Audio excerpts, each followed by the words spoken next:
Yeah, there they are. The victory horns. They sound for Brendan Allen. He gets, I was going to say exact some revenge, but he certainly paid for that revenge. That's for sure. What a battle with Chris Curtis.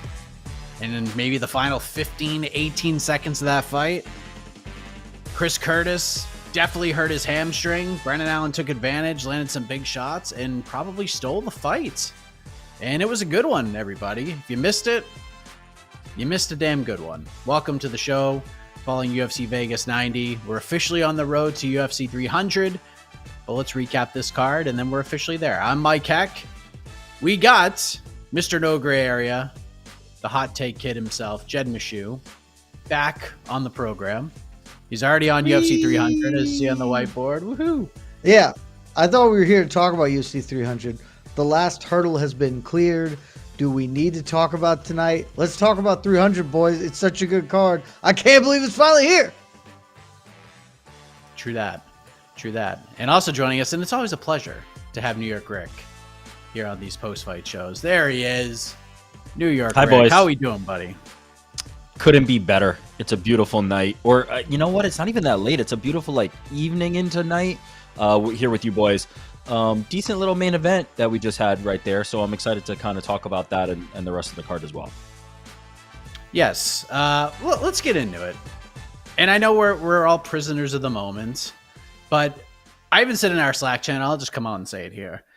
There are certain fight cards that I would love to watch through the lens of Jamal Hill, because I feel like he watches completely different fight cards than we watch. He said something like round of the year, I think after the second round. Then he threw a fight of the year. Bilal Muhammad also threw a fight of the year as well. And this is a damn good one. So I kind of got to think in the last maybe 15 or 20 seconds. I'm trying to figure this out. But Jed, I'll start with you, my friend. Did we just watch the fight of the year between Brendan Allen and Chris Curtis? So, sort of, but it doesn't matter, right? Yes, I think that as of this exact moment, that is probably the fight of the year. 5-round fights always have just a massive advantage of being 10 more minutes. And the 10 extra minutes in this were back and forth and really exciting. A lot of momentum swings. It sort of has all the classical stuff that I look for in a fight of the year. It was a great fight, great main event. It delivered on all cylinders. It was awesome. I'm happy to say this is the fight of the year. It does feel slightly hollow to say this is the fight of the year when we are now 7 days away from, I guess at this point, we're 7 days and 2.5, 3 hours away from Justin Gaethje, Max Holloway, which is just going to be the fight of the year. I'm already just assuming that's the fight of the year. So this will probably make some ballots. Maybe not, given the texture of fights this year. Not a ton of great fights. Some decent ones. A lot of bad fights this year. I think this could absolutely make the ballot. And right now, it has the top spot. But let's not kid ourselves. It's keeping that seat warm. Khaleesi is coming to Westeros in the form of Gaethje versus Holloway. Look, it's definitely in the discussion. New York Rick, look, middleweights are at the top of the bill right now. It's either this fight. I would say Sean Strickland versus Dricus du Plessis has a very solid argument right now. Robert Whittaker versus Paulo Costa was a damn fun fight. I would say any order between those three is very fair. Obviously, Dustin Poirier, Benoit Saint-Denis was amazing for as long as that one lasted, but what do you think, New York Rick? Did you end tonight when the final horn sounded and said, damn, guys, right before UFC 300, we have the front runner for fighter of the year? No. To your point, though, it ultimately may be, depending on how you feel about Strickland and du Plessis. That's probably the one I think would get more acclaim at the moment, and the one I'd probably lean toward, just because of the stakes being so significantly higher in that one. But certainly you have to think objectively, it's up there and it may be the leader, but it doesn't feel like, what was it? Lawler and Condit that led off a year one time where it felt like, yeah, this one is going to be one that lasts the rest of the year and stands the test of time and ultimately ends up being the fight of the year. This one just feels like it was a great one at the moment. There's going to be some better ones to come. I mean, I certainly agree with Jed that like forecasting Holloway and Gaethje to be one of those contenders, it feels like a no-brainer. So no, it doesn't feel significant. It feels like maybe by default it is at the moment, but I do not ultimately think this will be a fight of the year in 5 months, let alone 1 month. You know, it could be unseated in a week. So no. Yeah, and then oftentimes when we have these conversations, a fight just over exceeds expectations, and I don't think anybody came into this one predicting Brandon Allen versus Chris Curtis was going to be this, like an all-out bloody war for 25 minutes. It was either just going to be. I want to start with you, Jed, especially as someone who bets on these fights. If you're betting on Brandon Allen, I think you're probably expecting him to just do whatever he could to just get out of there with the win, like throw him up against the fence and just kind of hold him there and just fight as safe as possible. And that is not what happened here. And I know Chris kind of lured him into that, especially in the second round, but how surprised were you that the fight played out the way that it did? Like we got this exact fight and Brennan just kind of fought with, I'm going to talk a little shit and stand in front of your face and just throw power shots at you for a while. Pretty surprised, honestly. Like, right? This I think sort of largely structurally, this is sort of how you would have imagined Brendan Allen would have won. A lot of his win basically came down to holding Chris Curtis for a while and holding with the back position, like in backpack, but not actually doing any effective damage, just having an asymmetrical position, which I think is fair. I'm not knocking that. But like that's sort of how you envision it. I never thought he really was going to finish Chris Curtis coming into it. And even during the fight, Chris Curtis has that moment where he's yelling at his own corner to shut up. He's not going to submit me while Brendan Allen is like trying to fish an arm under, which is just the most badass. I'm like, dude, he's not going to submit me. Just calm down. It's fine. And he was right. He wasn't. And I don't think that was ever, I think sort of structurally, that's how you would have imagined this going. But the ins and outs, the minutia of how that structure was pieced together is way different. I did not think Brendan Allen would have nearly as much success wrestling as he did. He got Chris Curtis down a bunch and would always just immediately slip to the back. Again, couldn't finish or really do much with that position other than hold it. But Chris Curtis is like a 90% takedown defense like ratio. He's very good at keeping his feet, and Brendan Allen found ways to keep making that happen. And then on the feet, there were spots. I wrote about it in our Slack. I said I live bet Chris Curtis after the second round because Brendan Allen started to be uncomfortable on the feet. This started turning into a Chris Curtis fight. But then Brendan Allen was just like, all right, I'm going to figure this out. And then he panicked in moments. Certainly when he got jawed in the third round, I think was the round he got hurt in. Like there were times when he felt a little panicky. And I think Bisping, or maybe it was Felder, noted that on the call. But he eventually kind of just composed and settled himself in and realized that his strategy of just trying to jab and touch Chris Curtis was not getting him enough respect. And so he started to fire back with heat. And that did get him enough respect to survive the exchanges on the feet and compete there. So really impressive all around performance from Brendan Allen. A lot of people online did not believe he won that fight. I scored it for him. I don't have an issue if you scored it for Chris Curtis. I think that is a viable scorecard, but I don't think you can go out of that fight and not be impressed by the evolution of Brendan Allen. He continues to improve, and that's been his story for since basically the first Chris Curtis fight. Every time out, he is looking better. He is adding tools, and he did so again tonight. So really impressive.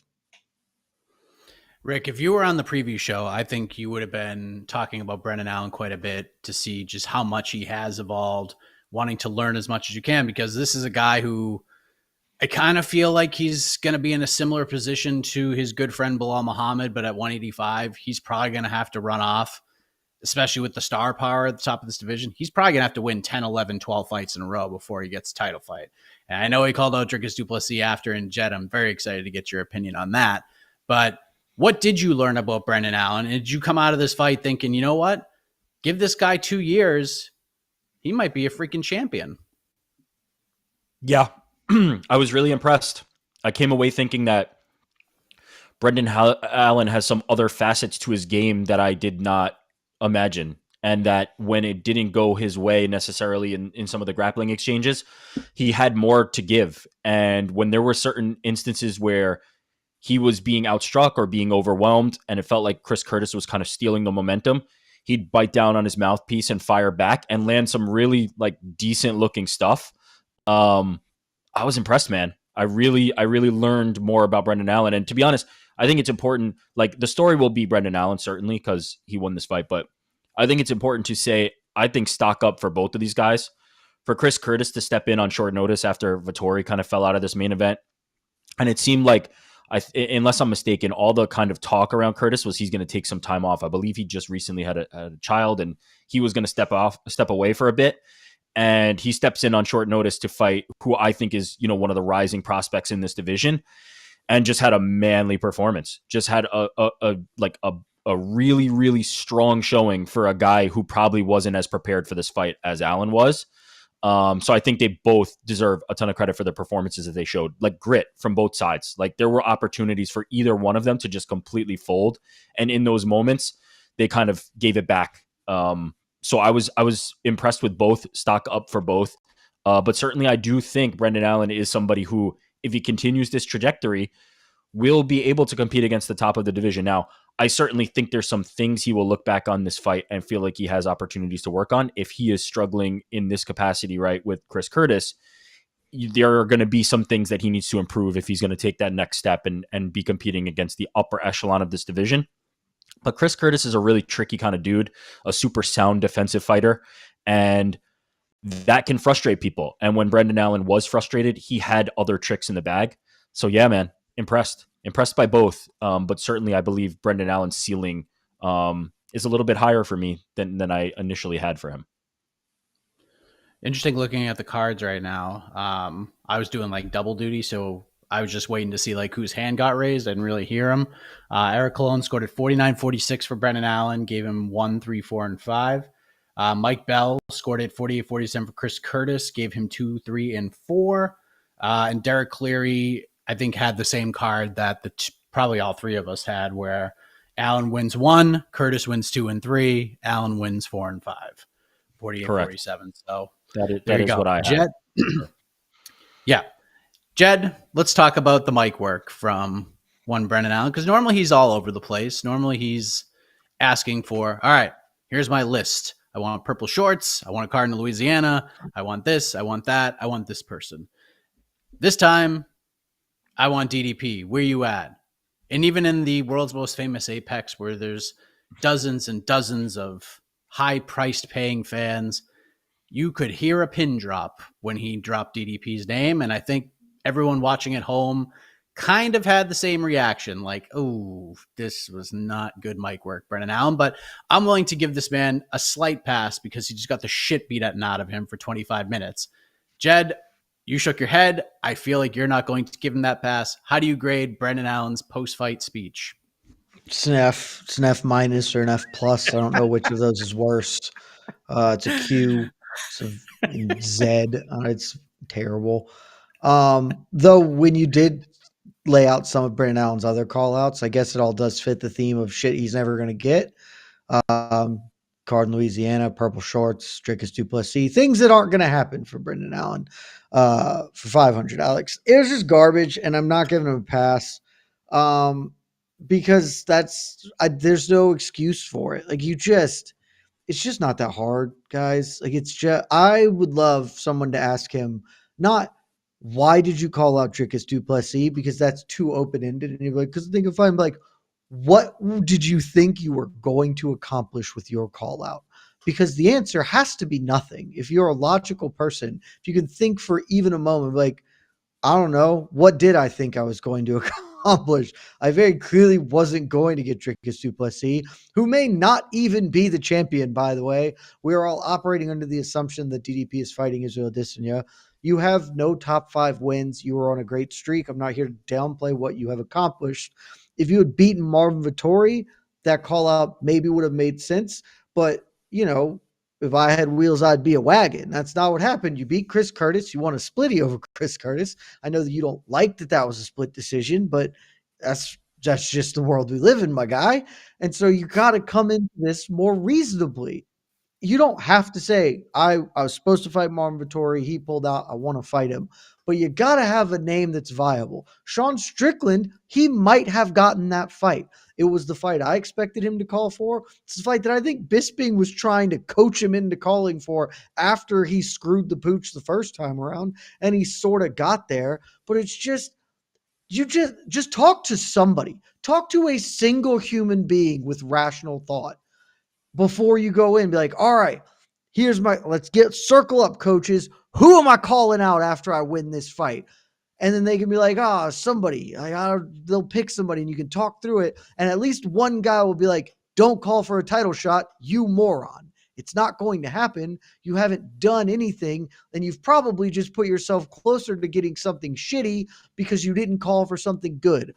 The point of a call out, I've said this so many times, it is twofold. One, maybe you get it, and that's just terrific. Like, that's the best thing, and that gives the UFC promo material because you've given them a call out, and now you can put it in a video package.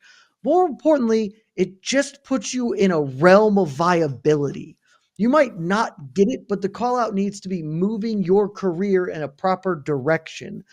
Your call out of a dude you will never, ever, ever face and have no chance of getting it at this point does nothing but say, oh, I forgot who he called out. Who's available? I don't know what's Roman Dolidze doing. I guess we can do that. Like, it's just so garbage. And you got to be like, you have to be better at managing your career. I don't understand how fighters haven't figured this out while watching multiple people do better things managing their careers. Everyone could learn the calf kick in a week. They can't figure out how to do a fucking call out. It drives me insane. I was waiting for some sort of sound effect, a clap, a horn, nothing.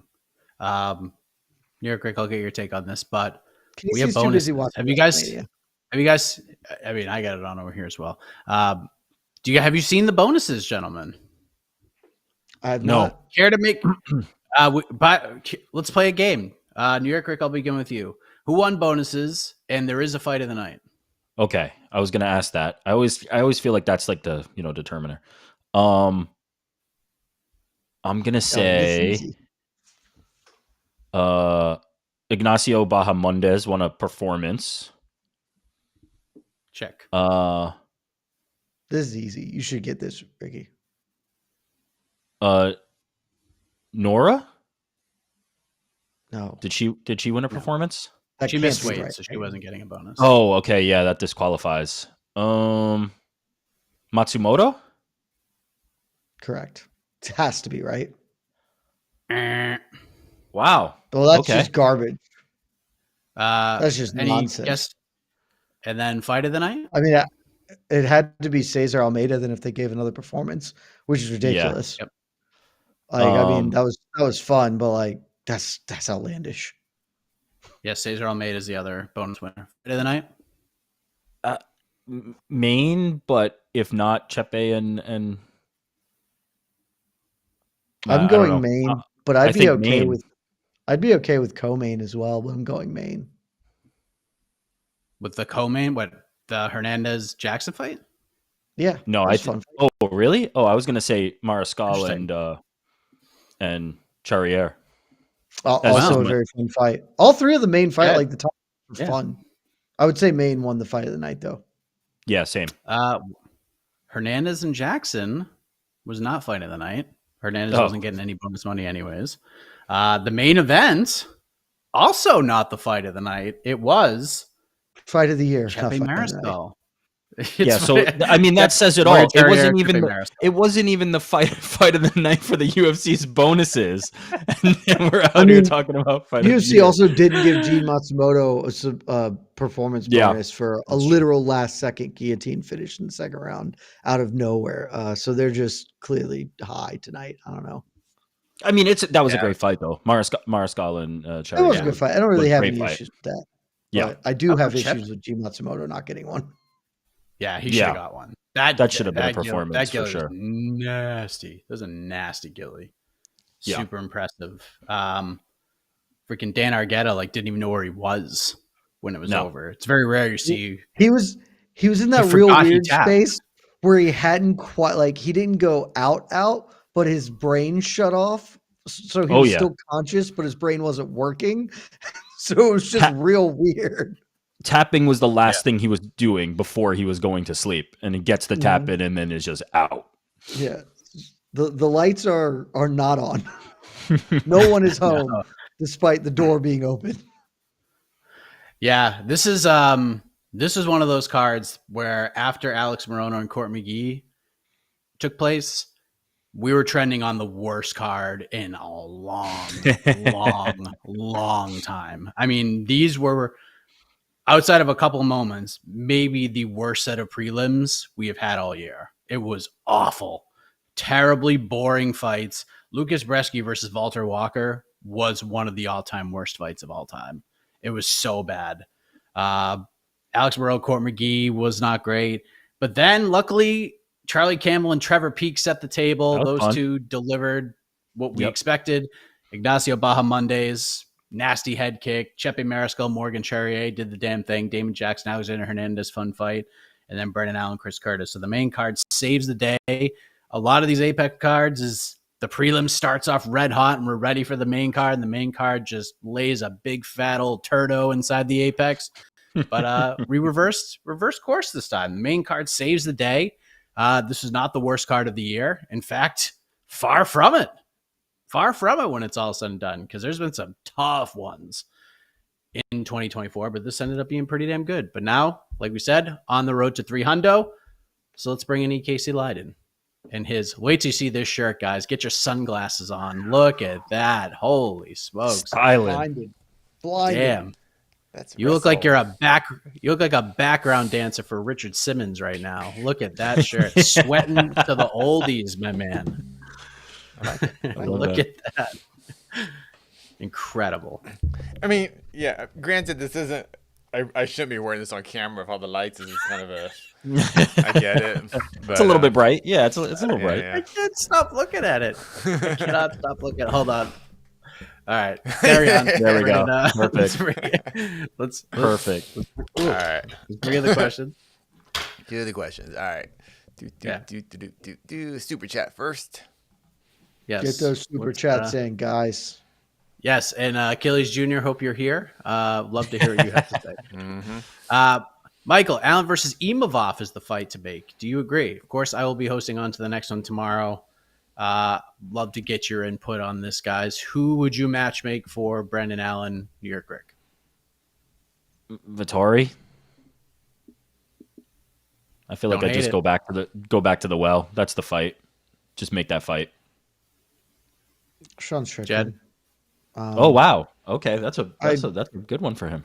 I think Vittori made sense, but Vittori pulled out, and I don't know what Sean Strickland's doing. I think Brendan Allen makes the most sense for Sean Strickland because Sean Strickland's not getting a title fight no matter how mad he is about that. They're doing Izzy.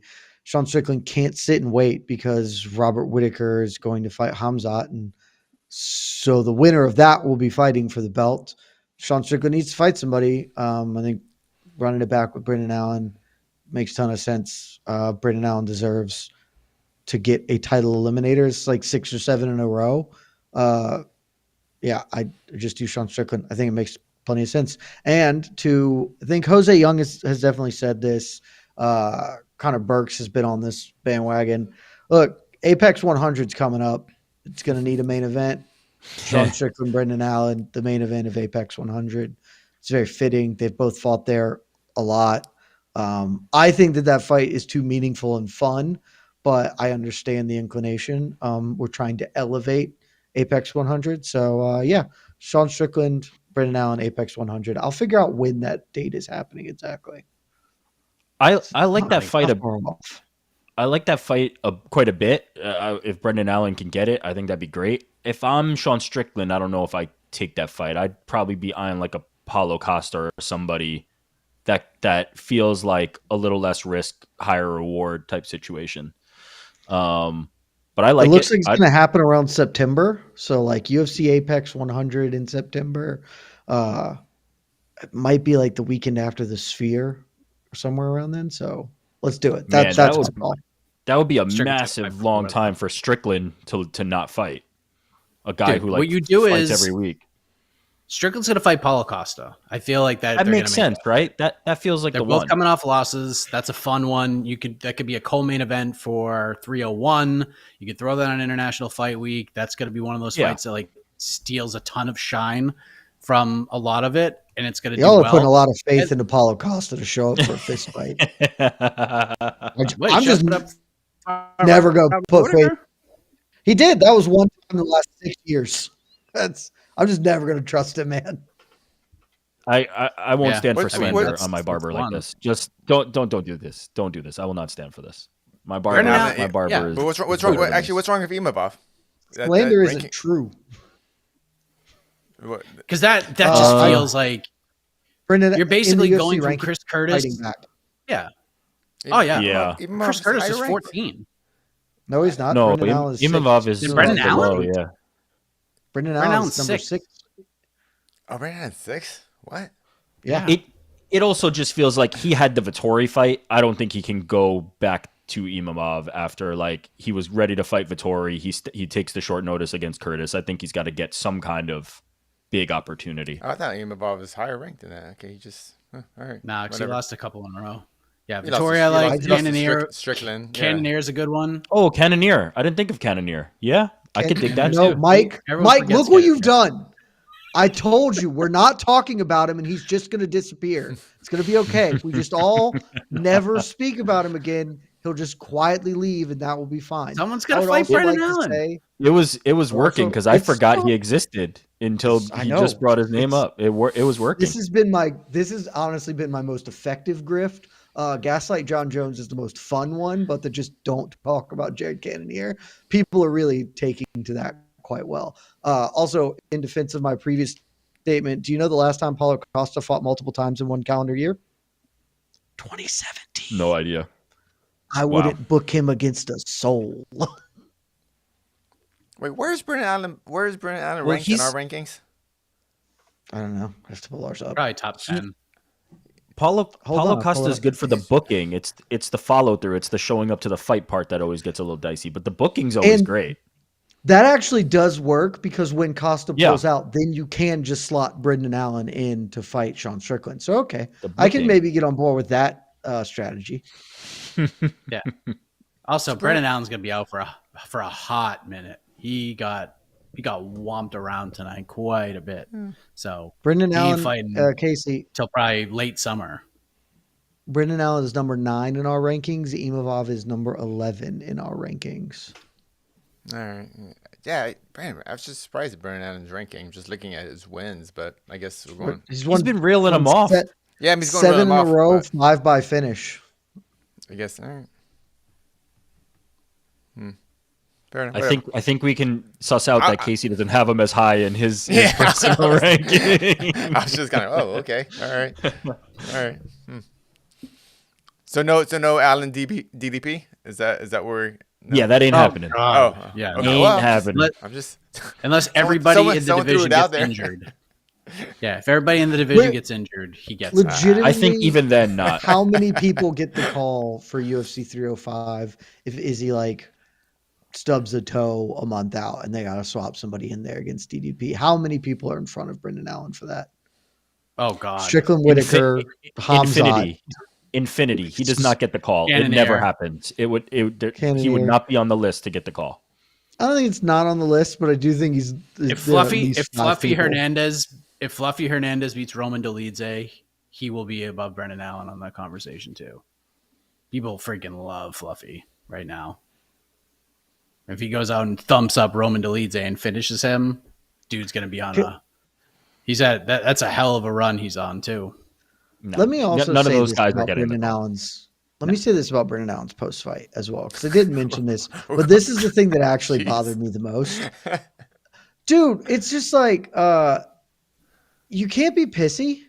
Like, I don't have a better way to say this. That doesn't endear you to fans to get on the mic and be like, that wasn't no split. Like, did you think that was a split? Like, that's just not Oh yeah, that never like a works. socially fun thing, and that just comes across in a way that isn't going to generate interest in you. Like you just can't do that. Even if you like, the UFC just desperately needs to have their fighters trained in like camera work and social media. Like, it's just not that hard to do better than this.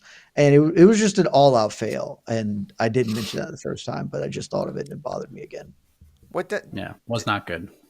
They always ask him though too, like, did you agree with the split? And like, what, I don't know. Agreeing for split decision is kind of like, do I? Agree? I get it. I several people dislike that. I don't care. Like you understand what that means, even if the terminology is kind of dumb. Yeah. You understand that fight wasn't that close, right? Is what that is essentially saying. Yeah, it was. But it's close. Just like that was just like Joaquin Buckley's stuff. Like you can't don't go on the MMA Hour and just be pissy. You have an opportunity to like ingratiate yourself with fans and make people like you. And that's just not a way to do it. And that was not the way to do it either. So all out fail. Enjoy fighting he who we shall not speak of. Yeah, we have a tweet, an X. What I don't even know what the hell to call it. I've still calling a tweet. X it's going to be a tweet on our website. Yeah, we're not calling it X on our website. Marvin Vittori weighed in. He said, Alan, what the F, WTF, you calling for the title, man? You look like dog shit. Got rocked every single round and prayed you were getting the takedown just to hang in there. That shit was embarrassing. That's good stuff right there. I'm in. Just let's do Vittori and Alan. Yeah, I'm fine. I'm totally fine with that. That's not that bad, was my pick after Alan's last win. Yeah, let's do it. That's the one. Let's do it. Marvin will sell the shit out of it. What? There we go. Vittori pull off? Joseph Boza knows. Joseph Boza always knows. What did he said it was a freak injury. It was a freak injury. It's like something happened in training. In just like a couple of weeks, or if the timeline's okay, sure. Yeah, that's the one. Do it. Vittori's tweeting up a storm the whole fight. Scored it for Chris Curtis. Certain points, he was like, man. Okay. He was watching Chris Curtis kind of thump up Brendan Allen in round 2, and he was just like, man, this moment, I wish I was in there right now. Like Vittori's just getting after it. So, yeah, let's go. But you weren't. You were not. Freak injury. All right, super chat's coming in. Oh, you guys are gonna love this one. Dumont or winner of Holm Harrison for the bantamweight title? Jesus, Michael. What about? Okay, this. I mean, it's the winner of Holm Harrison. Yes, just asking a question. Just asking. It's the winner of Holm. No, he's Norma Dumont's on a 4-fight win streak, and I know that it's the feather bantamweight or whatever, but they've got her ranked, so it's fine. They legitimately have her ranked, having I don't think ever competed at 135 in the UFC. It's awesome. She has never. This was her first 135 bout in the UFC. Is the best. What do you guys want to hear? The this division is in the fucking toilet so bad. It's in the toilet so bad, man. It's doing great. Jesus Christ. Melissa Dixon, Nora Cornwell. I'm sorry, Melissa Mullins. My bad. I think we have definitely Favre's, if not both, ranked for us with like one fight apiece. Norma Dumont defeated Jermaine Durandamy tonight. Yeah, she won round 1. You want to know how significant strikes she landed in round 1 and while winning the round? I know the answer to this. 0. The answer is 0. Not one significant strike landed. Hey, she wins round 3. On that. Yeah, that was Hamzat. That was what I saw out there. Jermaine Durandamy actually landed 3 strikes. So Hamzat at least pitched perfect games and no one landed strikes. Jermaine Durandamy outlanded her in round 3 as well. Damage. In round 3, Jermaine Durandamy outlanded Norma Dumont 4-3, and Dumont wins that round. So literally, 27 total significant strikes were landed in that fight between Norma Dumont and Jermaine Durandamy, and only 11 of them were landed by Norma Dumont. I don't know if that's going to get you a title fight. Don't know if it's going to do it. Maybe it's a smart, calculated idea. I don't know, man. Juliana in any other way class, Harrison. but like Norma's in the conversation right now because who else? Aaron Blanchfield, move up. Let's go. there's flyweights that Aaron could call it Blanchfield right just now. got big sistered by a flyweight. She can't move up. Like, It's not a real. you know flyweight. my She's thoughts on she's Rocky a Pennington. I bantamweight. still think she's probably too big for Aaron Blanchfield after watching that fight. God, this division's bad. So bad. It's pretty tough. But to answer your question, Michael, and it is wonderful to chat with you. It is the latter, and it's. I'm going MMA math. Dumont beat Jermaine. Jermaine beat Holly. Harrison's coming off a loss to a UFC washout. Yeah, Dumont sounds. No, Harrison's coming off a win. She is. She won. When she win? Yeah. She beat Aspen Ladd. Yeah. Oh. She beat a UFC washout. Oh. Before she lost to a UFC washout. All right. I forgot that's that. After she lost to a UFC washout. Larissa Pacheco's really good. I'm just joking. Yeah, Larissa Pacheco. Larissa Pacheco's awesome, actually. Okay. That might be the answer. Sign Larissa Pacheco. Yeah.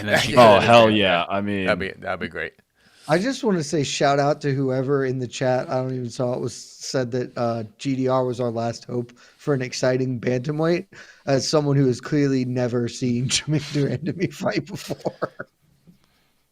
Thanks, She Brandon. can be exciting, but not yet. There have been some moments where that blind squirrel has found a nut, Yeah. and then there has been her fight with Holly Holm for the inaugural featherweight title.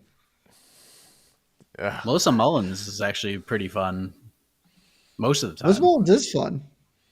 She's Yeah. also been competing for like 2 years, so she'll be good. That's not even a joke. I was the I first know. person to put her in our rankings because I was trying to find literally a body to put in there because I didn't want to put like, I don't even remember who it was at the time. But there were some of us were ranking like someone who'd lost 5 in a row or something. It's like, I'm just not going to do this. And then I went and found like Aries fight footage. It's like, this girl started competing in 2021, but she won 6 fights last year. Sure, why not? All right. Now let's talk about what's important from Thomas in the super chats. Did anyone else hear Safe Sayud tell Damon Jackson it must be the hair? Is Damon's hairline leading their collective career resurgence? I think I did hear him say that like after the fight when he was like, "Oh, look, it's the hair," and I think that's hilarious. Shout out to Safe Sayud for that. I know That's Jed- great work. Great work from Safe Sayud. Hot take. I don't like it. It looks unnatural. It's bad. It's bad hair. It's just bad hair. I'm happy for you to do whatever makes you feel pretty and happy inside, Damon Jackson.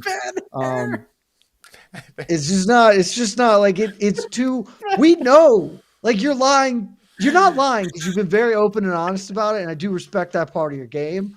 But like, come on, man. You didn't look bad before. Now it looks weird because like that's how that hair always looks on everyone. Like that it's almost drawn on. It's just be yourself. Your hairline was great. It was a little receding, but that's okay. Old age comes for us all. Damon Jackson is my brother. We were born on the exact same day. We have lived the exact amount of days on this earth together. And so I feel a kindred spirit. I'm sorry you don't have the fucking lush follicles that I do, but just accept what you have and don't go to Turkey. It's unnecessary, my brother. I support all the Ball brothers going to Turkey. I'm a fan. I support them all. I appreciate them. Oh, wow. What do we got? Gunther just Oh. lost. La, la, la, la, la, la, la. Sorry. La, la, la, la, Sorry. la. Look, what did you Or think did he was about Even to say, trolling. Casey? He's clearly watching WrestleMania and goes, "Ooh, wow!" I have to do Did the. you I'm not watching. think Of a course, spoiler Yeah, was this is part of coming? my job tonight. I have it Sorry. on pause up there. I got I it know. on I just pause. don't know what Casey thought. It's not you were going to take about anything say. away. It's Oh, a great. okay, Oh okay. wow, Gunther bought some candy. I don't know what he thought was happening. He sure did. Gunther bought candy. Oh, Gunther and the candy. The storyline's finished. Nice. We Finish thought the he was going story, to get. Gunther. We thought he was going to get the two peanut butter cup package. He went for the 4, Casey. Yeah, you got to It's get the king WrestleMania, size. baby. We Gotta got the get king king size. I have nothing to look forward to Oh. now. Thanks. Damn Life it. is over. I mean, You can still maybe find like the on sale Easter Reese's now. Like you still Oh, get the those. eggs. Oh yeah. I What a have call. upstairs. I went to Aldi and I got discounted M&M peanuts, the Easter peanuts that are pastel colored.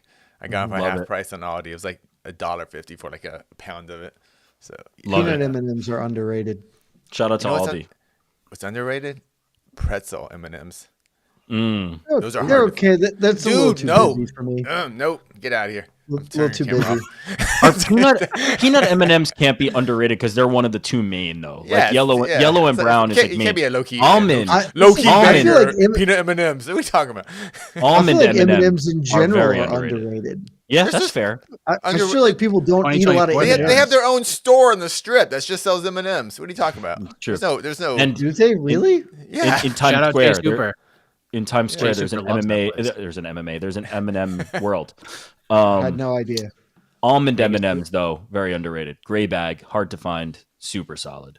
Love I'm a it. pretzel M&M guy. Almond M&Ms also. Yeah. Okay, now this is important. Keep going. A super chat from you know who. Oh, it's coming. It's coming. Is it Damon Jackson's hair? Is it Damon Jackson's hair? It is. Wow, I didn't even see this. Achilles, I hope you haven't talked Obviously about this not yet. true. Damon's hair is better than Jed and Rick's now. What's a fun fight for Chepe? Again, I will have to wait till tomorrow to answer this question when I record on to the next one. First of all, you're wrong. Damon Jackson's hair is, I mean, again, like Jed said, I have no notes. As long as he's happy, that's all that matters. But yeah, he's looking like Marcus Alexander Bagwell, and I forget who else we talked about in the Slack channel, but he won, and that's good. Maybe he does become a champion. It's all because of the hair. But what would you guys book for Chepe Mariscal, who is quietly putting together quite the run here? What's he, 3-0 in the UFC now? 2-0 at 145, plus the win over Trevor Peek on short notice at lightweight? I haven't thought about this at all. That's a good question. I feel like he could start sniffing around that bottom end of the rankings. I feel like That's probably still a little too soon. He's only what, 3-0? I have. Right? I got it. I got the answer. what do you got? Tell us. It rhymes with Schmilly Schmorin Millo. Billy Q. Okay. okay. I dig that. I don't hate Yeah. that. I would also Good rock next with I'd rock Who with did Kyle Billy Q just Nelson. lose to? He just got beat up by Oh, Kyle somebody. Who just Yeah, beat Billy up Billy Q. Beat him up pretty Like bad. you lost to Yusuf Salal. That's Oh, right. Yusuf Yusuf, Saleh, yeah. Mm-hmm. I would rock Kyle Nelson coming off that win. Let him fight bad. Conor Burks. A man who has appropriately handled his hair situation of just leaning into it. That's right, baby. Respect, CB. All right. But no. Anything else? No, I mean, come on. Look at our hair. Stop that. Don't even. I mean, come on, guys. I'm open to Perhaps the argument Achilles his wants- hair previously was better, but one, it's ridiculous, and two, I don't have to go back to Turkey. This is just going to be here for forever. So this nonsense. Perhaps Achilles wants to explain why Damon's hair is better. I'd hear an argument. I disagree, but I'd like to hear. I mean, he has a very clearly defined hairline, almost as if it was penciled in. Damon Jackson. You look good. I like it, Damon. I'm good with the You know what? turkey. You looks. fought well. Yeah, go for it. Yeah. If it makes you undefeated happy, with the hair. Undefeated with that hair. if it makes you happy, I'm fine with it. I'm just saying I prefer natural Damon Jackson. You did? Like that's what you thought about? That's just a better vibe. We also don't know what that's doing. Like, how does this interact with USADA? Because if this can now be I missed this, I failed this, drug test. I guess not USADA, whatever they're calling it. Actually, it's a result of the hair transplant. Then I changed my A+ work. Give yourself outs. Yes. All right. It sounds like Anything the super else? chats are already moved past this card, and we're already on 300. I'd be astonished if we don't get one about Cha Jones. What could be the 300 press conference surprise? Is there a 300 press conference surprise? I don't know, but I would assume that something related to Conor McGregor is coming pretty shortly based on the Dana White Instagram video, and that would be something that feels appropriate to announce during 300 week or at the event of UFC 300. So probably Conor related. Not much of a surprise. Do you think Dana cares about that, or do you think he's just going to announce it himself on social media? I think he would care about that. Just Conor feels it's a big win for them to do the 300 thing. I think that he would do that. That's fair. That's fair. My hope is that it's something to make 301 suck less, because, buddy, that card is in need of help. All right. That card needs to go to Turkey. That card does need to go to Turkey. We got a response. Needs a little extra. Killers, Rick, your forehead big AF. Jed, your hair probably doesn't smell like roses. My hair is 10 out of 10. 10 out of 10. I mean, Achilles, I know you're known for your honesty, accuracy, and truth, but like I don't feel like I have a big forehead. Like it's not really. I wouldn't say that that's one of my. It's objectively not large. Yeah, it's like a regular sized forehead. Like probably the most. I would honestly say your forehead. forehead might be smaller than average because your hairline is so strong. Yeah, I mean, I don't get it. There's no receding to that. I think you need to correct the record and admit that that's not true, and maybe submit something else because it's not that. It might be something else. I mean, it's not thinning. I mean, it's lush. Like the curls are just absolutely beautiful. Like I don't know how you could even pick this thing apart. It's pretty spectacular, but you can try. I'd like to hear a rebuttal, because it's definitely not the forehead thing. I also just want to be clear that my hair doesn't smell like roses. It smells like lavender and some other shit. Because when I had long hair, I started going to like a real salon to actually like teach me how to take care of hair. And they sold me these incredibly expensive hair products, which I then just keep buying because they smell good and I like. So, my hair smells not right now. Not here to tell you that this is the cleanest my hair's ever been. My hair normally smells like lavender and dreams. So suck it. And dreams. And hope. And Mike, anything? I mean, I agree though. Mike's 10 out of 10. I'll give him that. No notes. What can I say? I just got it. I mean, just shaved it today. Whatever luscious hair I had went in the sink this morning.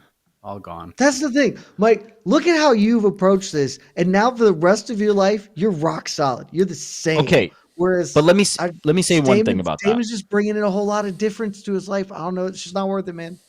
Let me say one thing about that. Mike has a very, very good bald head. And that is a key. That is important. You need to have a good bald head, because if you don't have a good bald head, then I can kind of understand maybe trying some other tactics. When you got the weird shaped noggin, no good. We saw Damon Jackson functionally bald for the last couple of fights. It was a fine head. It was a fine bald head.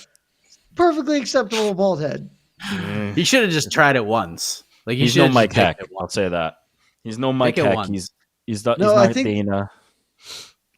I believe that if he tries it once, then there's got to be the fear that if I try it and this goes bad, I'm stuck here now. There's no saving me once I try this. So I get going to Turkey before trying bald. I think you should have owned it. I thought your hair was fine.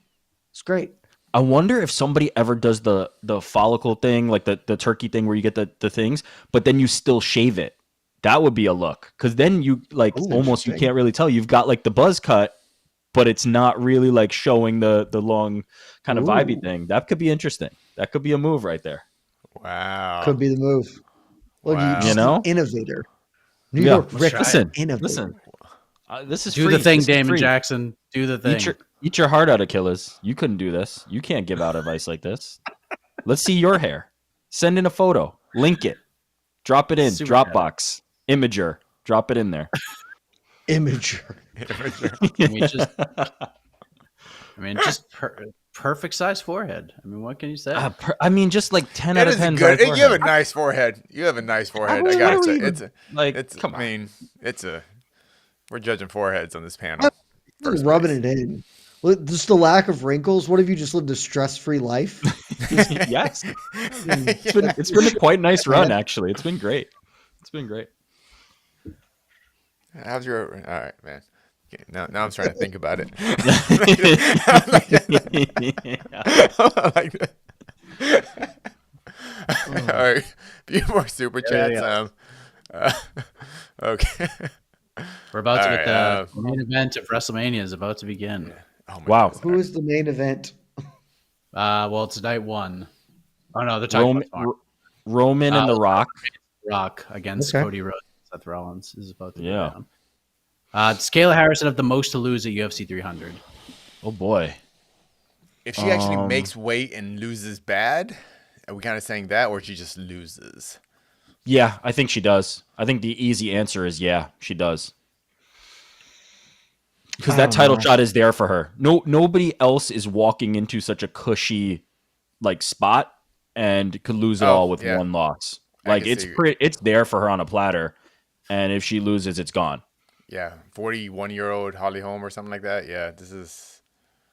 This is a good question because there's a lot you can actually make arguments for here. I still think it's Bo Nickel because then he'd forever walk around as a man who lost to Cody Brundage.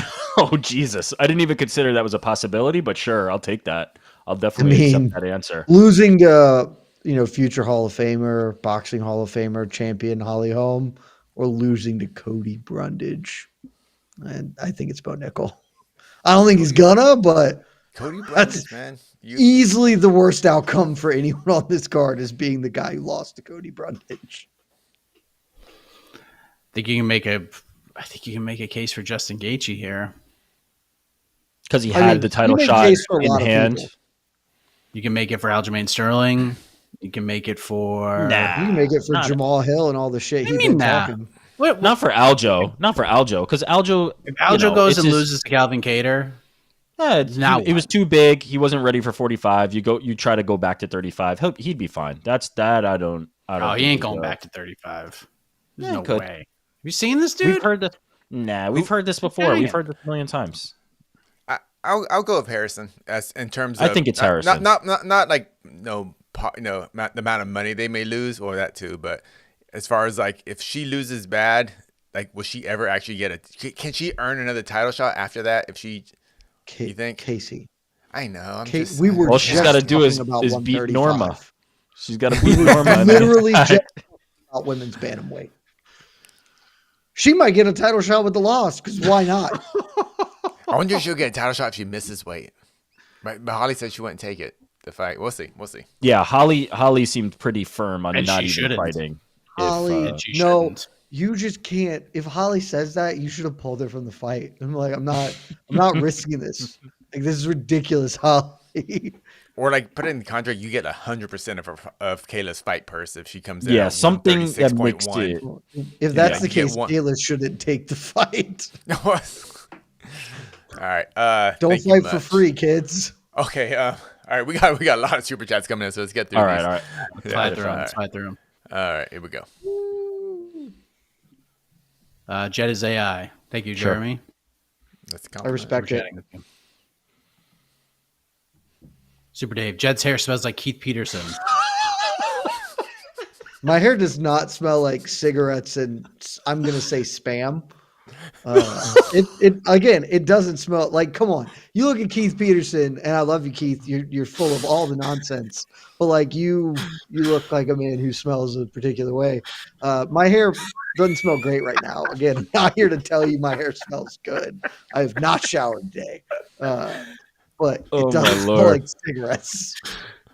This is like an all-time post show right here. Like I am just giggling from end to end. This is great. Jed's hair smells like. This is great. Fill in the blank. Keith Peterson. I don't know. That's incredible. That's a really good comment, if nothing else. I think he meant Jed. We could all see the back left side of Jed's head from here. I don't know what that means. Again, my hair is not great because I haven't showered today and I was working for the last 8 hours.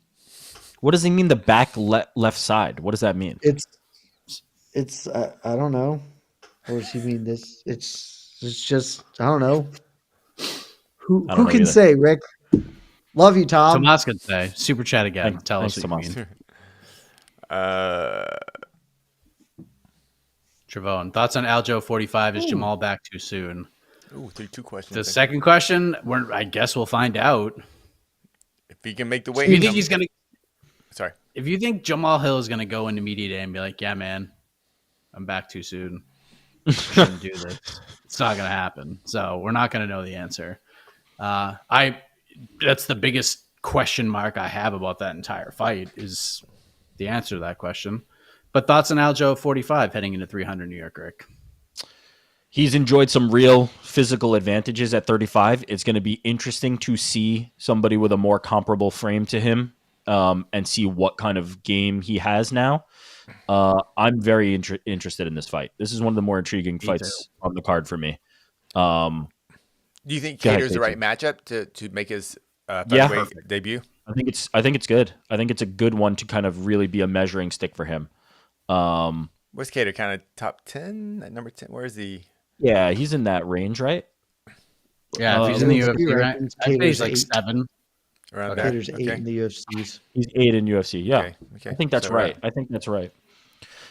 Because you can't just have Aljo, one fight removed from championships, just come in and do like random bottom tier 145er. Like this feels like an appropriate like measuring stick fight without being not a high enough caliber opponent for Aljamain to make sense. So I like this fight quite a bit. And I think we're going to find out some things about Aljamain. So I'm really intrigued. Is this a good fight for Cater? Yeah. Hell yeah, it is. So it's a good fight for both. So I love this. Good fight for both of them. Yeah. Okay. Yeah. It's perfect matchmaking. Perfect. For both of them. Agreed. All right. Yep. All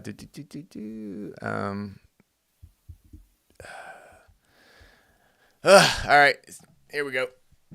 Let's talk. Thoughts on John Jones instance. So we talked about it on the pre-fight show. Again, we can just kind of only speculate with the information that we have right now.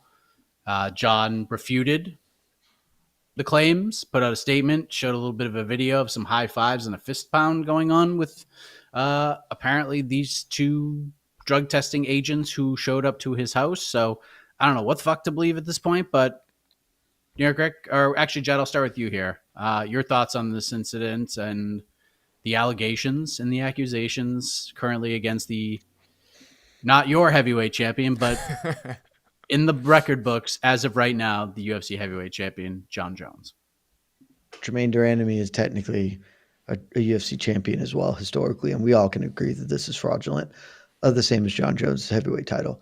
I have, I think, 3 thoughts, right? So the first thought, and this is really just a word of advice for everyone.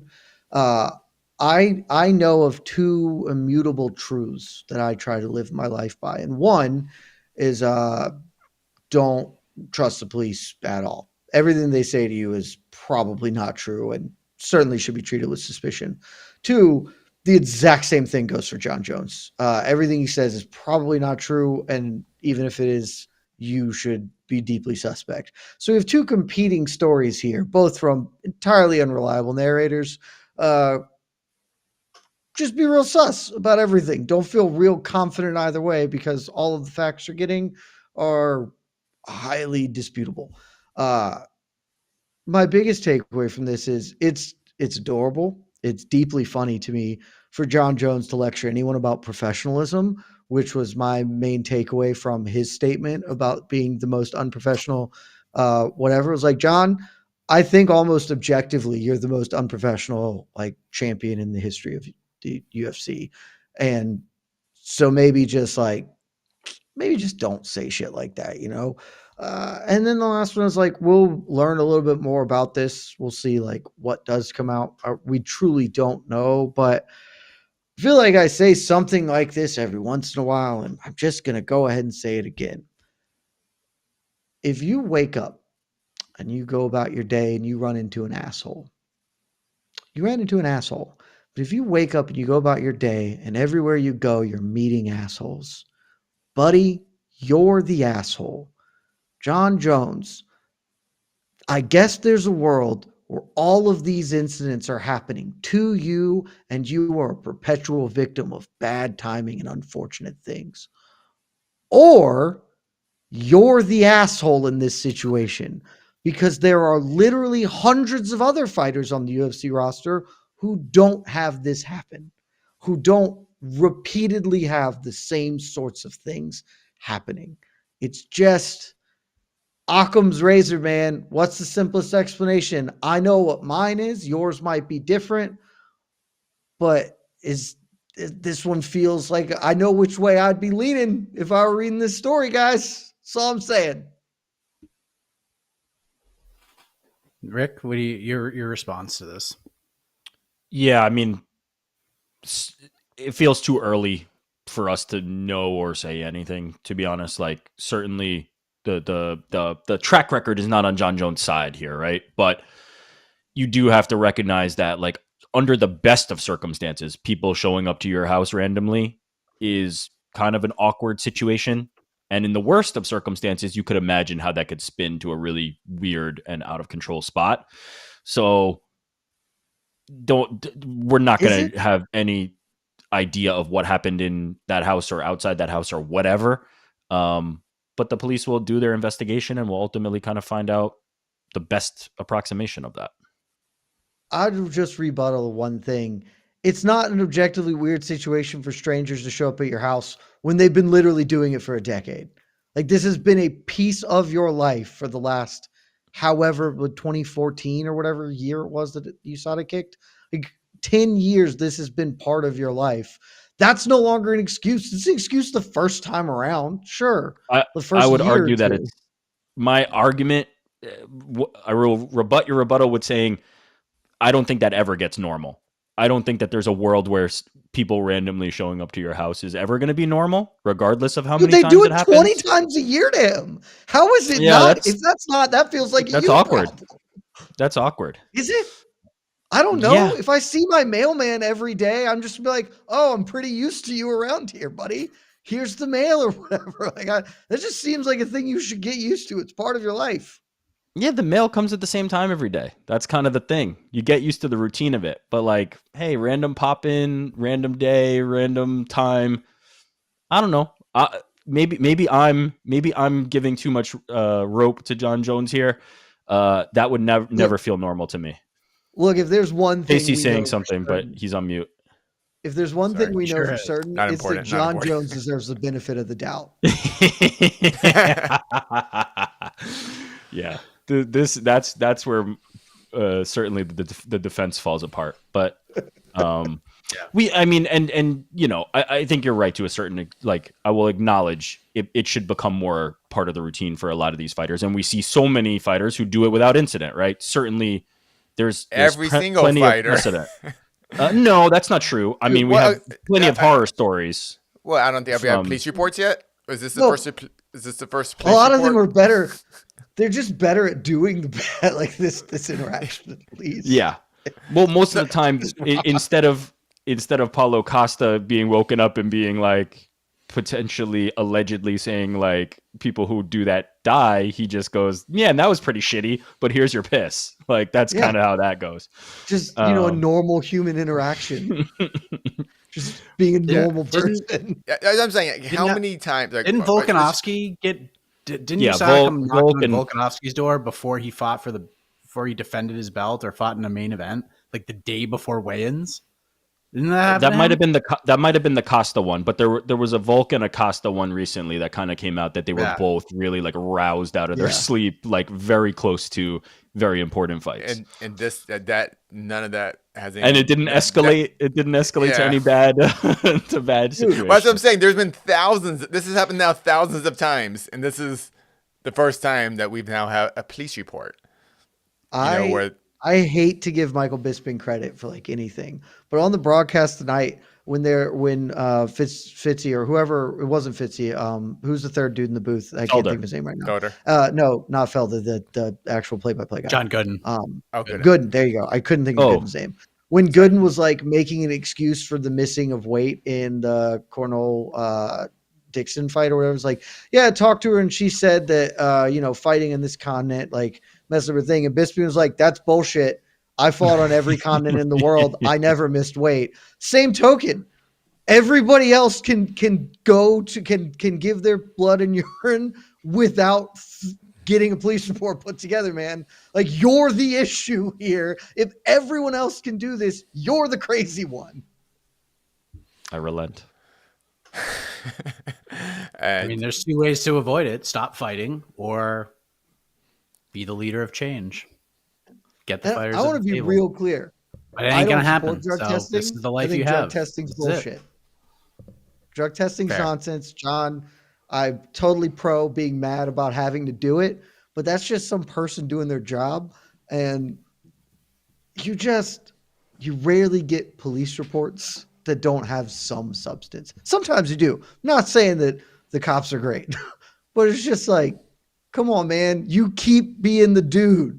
You're the common denominator. Two more quick super chats. I'm not even sure what this. Whatever. Here, I'm gonna throw this up there. Jeffrey Mirsad Bektic needs to come back to the UFC. Wow, that's a name. That's a I haven't heard name. in a long That's a lot of time. hope. Yeah.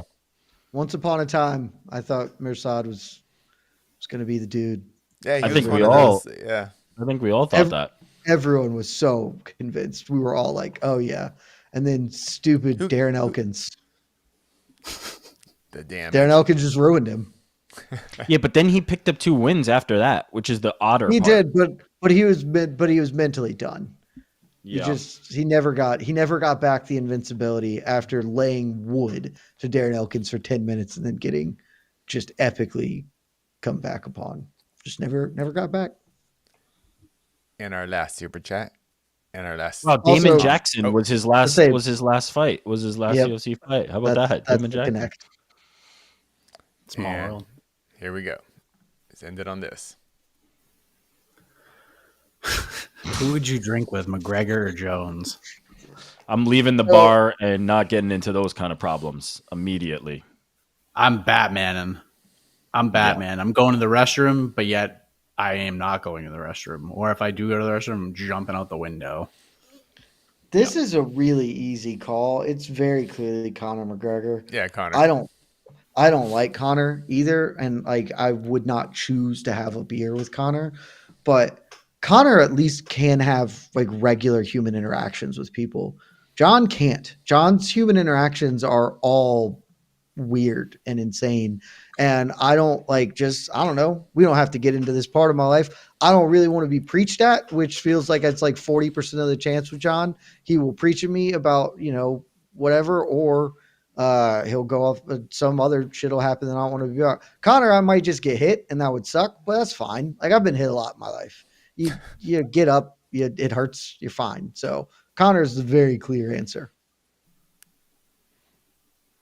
I'll go Connor. There you go.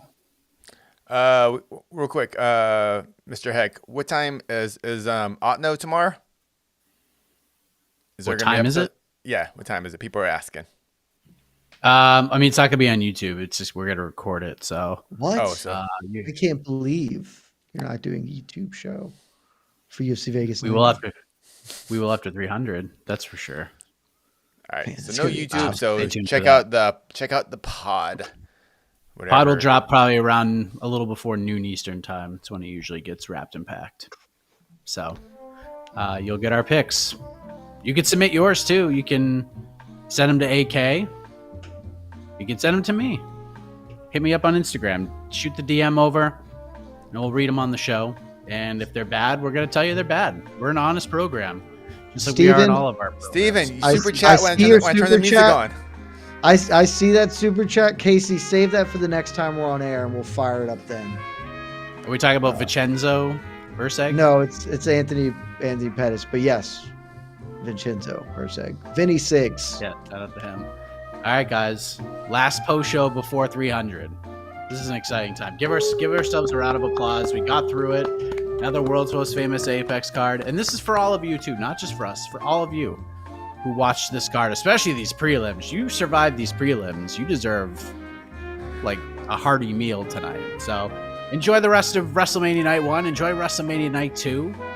And get ready for 300, everybody. For New York Rick, for Casey, for Jed, I am Mike Heck. Appreciate you all. Good night. Achilles Love Jr., y'all. you're a coward. New York Rick has a tremendous forehead. Thank you. It might just be a 3 head, 3.5.